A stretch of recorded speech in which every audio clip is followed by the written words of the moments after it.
नमस्कार मंडळी. ही कथा आहे एका 5 वर्षाच्या चिमुकलीची. ती झोपेतून उठल्यावर तिच्या सुसूच्या जागी खूप दुखायचं.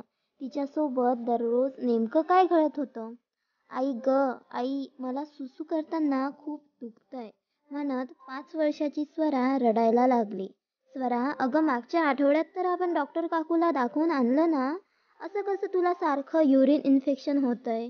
कविताला आता स्वराची काळजी वाटू लागली. तेवढ्यात तिचा फोन वाजला. हॅलो, मी स्वराची क्लास टीचर बोलतीये, मिसेस पाटील. मला स्वराबद्दल तुमच्याशी बोलायचं आहे. हा बोला ना मॅडम, काय झालं? कविता म्हणाली, अहो गेले काही दिवस स्वरा खूप अबोल झालीये. क्लासमध्ये लक्ष पण नसतं तिचं आणि एकटी एकटी असते. कोणत्या ॲक्टिव्हिटीमध्ये भाग पण घेत नाही. मिसेस पाटील बोलल्या. हो का? मला तर काही बोलली नाही स्वरा. बहुतेक फ्रेंडसोबत काहीतरी भांडण झालं असेल. मी विचारते तिला. कविता चिंताग्रस्त झाली.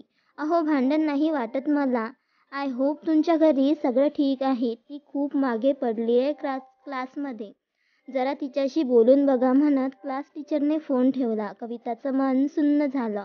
स्वरासोबत काय होतंय तिला समजेना.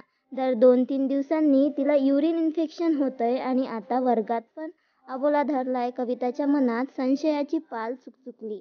तिने लगेच डॉक्टर गायत्रीची संध्याकाळची अपॉइंटमेंट घेतली आणि स्वराच्या बाबांना म्हणजेच प्रकाशला लवकर बोलवून घेतलं ऑफिसमधून. प्रकाश घरी आल्यावर तिने त्याच्या कानावर घडला प्रकार सांगितला आणि मनातील संशय पण बोलून दाखवला. पण असं काही नसेल म्हणत त्याने कविताला धीर दिला आणि स्वराला घेऊन ते डॉक्टरकडे निघाले. कविताने डॉक्टर गायत्रीला सगळं सांगितलं. डॉक्टरने सगळं शांतपणे ऐकून घेतलं आणि स्वराला एक कोरा कागद दिला आणि त्याच्यावर मनातील चित्र काढायला सांगितले. थोड्या वेळाने स्वराने कागद घेऊन डॉक्टरकडे गेली. डॉक्टर गायत्रीने पाहिलं तर स्वराने नुसती 10-12 वर्तुळे काढली होती. डॉक्टरने स्वराला जवळ घेऊन मायेने विचारलं की हे काय आहे? तर स्वरा काही बोलली नाही, पण तिने बोटाने विशिष्ट प्रकारे त्या वर्तुळावर चाळा करू लागली आणि डॉक्टर गायत्रीला तिचे उत्तर मिळाले. डॉक्टरने प्रकाशला स्वराला घेऊन थोडा वेळ बाहेर जायला सांगितले आणि त्या कविताशी बोलू लागल्या. स्वराला वारंवार होणाऱ्या युरिन इन्फेक्शनचं कारण मला कोणीतरी अश्लील चाळे करतंय असं वाटतंय. त्यामुळे ती अबोल झालीये. कविताच्या मनात संशय खरा झाला. ती डॉक्टरांच्या केबिनमध्येच रडू लागली. तिला डॉक्टरने धीर देऊन शांत केले. कविता, हे सगळं कोण करतंय? आपल्याला हे शोधणं जास्त महत्त्वाचं आहे आता. तू अशी रडू नकोस, डॉक्टर म्हणाल्या. कोण करत असेल असे? मला पण हाच प्रश्न पडलाय.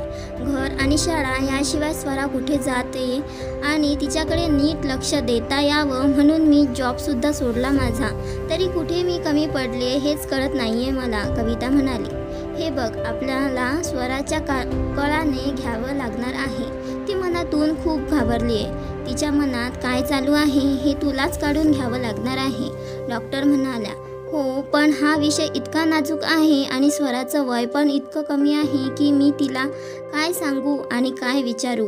कविताला काही सुचेनासं झालं. हे बघ, तिच्या विश्वास जाऊन तिच्या वयाचं बनून एखादी खोटीनाटी गोष्ट सांगून तुला हे काम करायचं आहे, डॉक्टरांनी समजावलं. म्हणजे मी स्वराशी खोटं बोलू? मला नाही जमणार ते, कविताने नकार दिला. अगं खोटं म्हणजे तू लहानपणी तिला चिवकाऊच्या गोष्टी सांगून जेवायला घातलं असशील ना, किंवा परी चांदोबाची गोष्ट सांगून झोपवलं असशील ना. अगदी तसंच काहीतरी प्रसंग तिच्या पुढे तुला उभा करायचा आहे आणि हे खोटं नाट्य आपण तिच्या चांगल्यासाठीच उभं करणार आहोत ना. डॉक्टरांचं म्हणणं कविताला पटलं. ती मनाशी काही निर्धार करून केबिन बाहेर पडली. रात्रभर कविताला झोप लागली नाही. कसं स्वराच्या मनातून काढून घ्यायचं, काय खोटं नाट्य करायचं या विचारात होती. सकाळी उठून तिने भरभर सगळी कामं आटोपली. स्वराला आज ती शाळेत पाठवणार नव्हती. प्रकाशला पण सुट्टी घ्यायला सांगितली.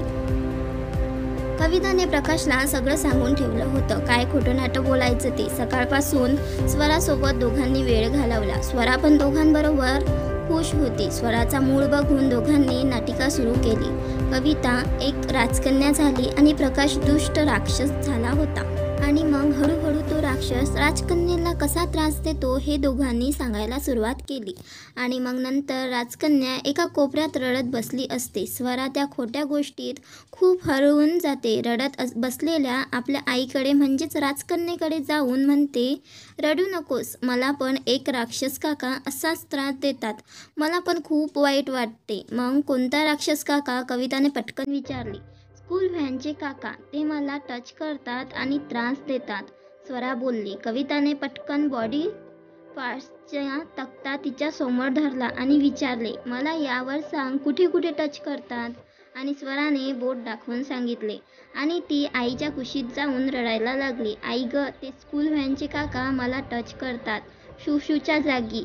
मला नाही आवडत. सगळ्या माझ्या फ्रेंड्सला ड्रॉप करून शेवटी आपलं घर येतं ना, मग मी एकटी असले ना की ते टच करतात आणि मला बोलतात की कोणाला सांगितलं तर तुला स्कूलला नेणार नाही. मला आवडतं ना स्कूलला जायला, म्हणून मी कोणाला काही सांगत नाही. माझ्या फ्रेंड्सशी पण बोलत नाही. ते काका राक्षस आहे.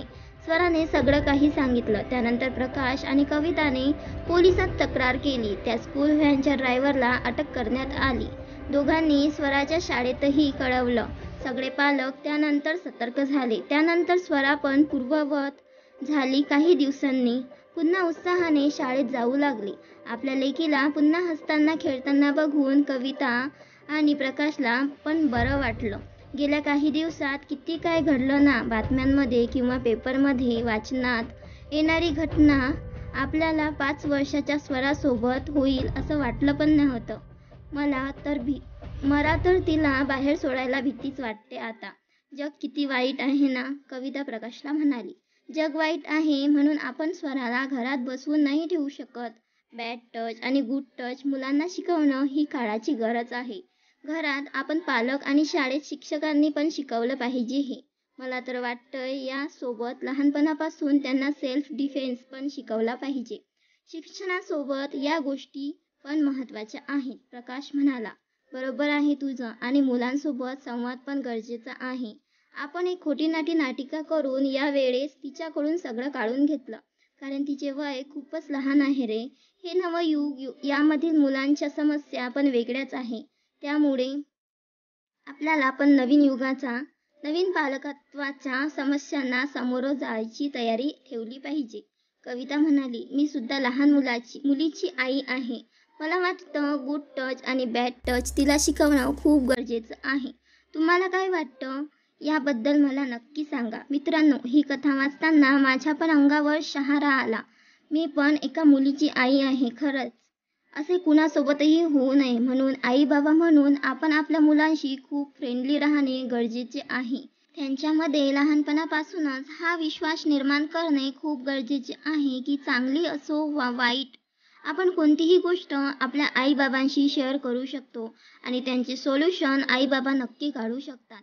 तरच ते सर्व गोष्टी न घाबरता आपल्याला सांगतील. आणि मुलींबरोबरच मुलांनाही गुड टच, बॅड टचबद्दल अगोदरच सर्व समजून सांगायला हवे. कुणावर काय प्रसंग ओढवेल सांगता येत नाही. म्हणतात ना, prevention is better than cure. आणि प्लीज माझी तुम्हाला विनंती आहे की मोबाईलच्या खोट्या विश्वात रमण्यापेक्षा आपल्या समोर असलेल्या निरागस मुलांना वेळ द्या, त्यांच्याशी बोला, म्हणजे नंतर पश्चाताप करण्याची वेळ येणार नाही. तर मित्रांनो, तुम्हाला ही कथा कशी वाटली ते आम्हाला कमेंट करून नक्की सांगा. धन्यवाद.